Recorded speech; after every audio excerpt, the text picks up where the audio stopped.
So when people hear that depersonalization realization comes from trauma, they get very confused. And I'll never forget the first time that I heard somebody say that. In fact, I only heard one person say that in all of my many attempts to try to figure out what was going on. Only one person ever said that. And at the time, I, like most people, including most licensed mental professionals, unfortunately, as much as I absolutely love them, had a 20th century understanding of trauma.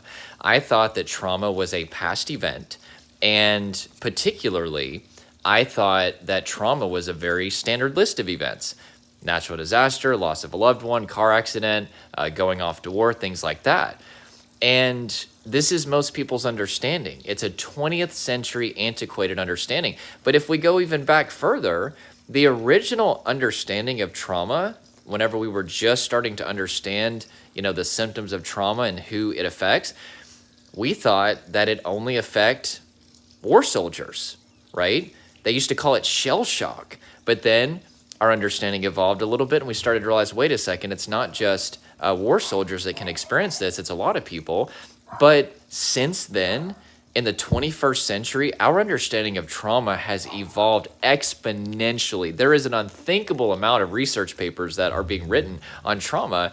And although there may be, minor disagreements among trauma experts, let's say like Dr. Peter A. Levine, Bessel van der Kolk, people like that, but there is a pretty unanimous consensus that trauma happens at the point of overwhelm.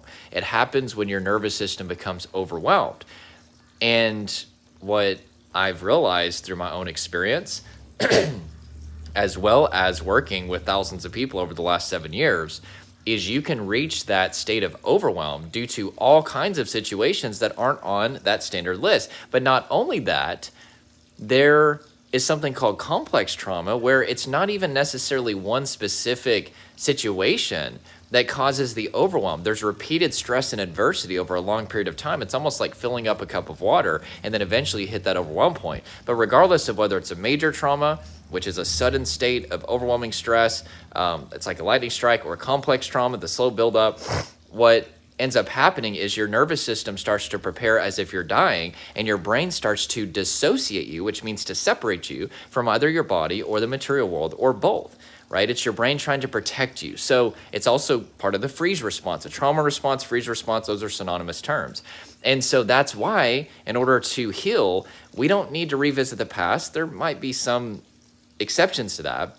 We need to focus on doing things that show your body that you're safe in the present moment, and that is how we will indirectly deal with DPDR.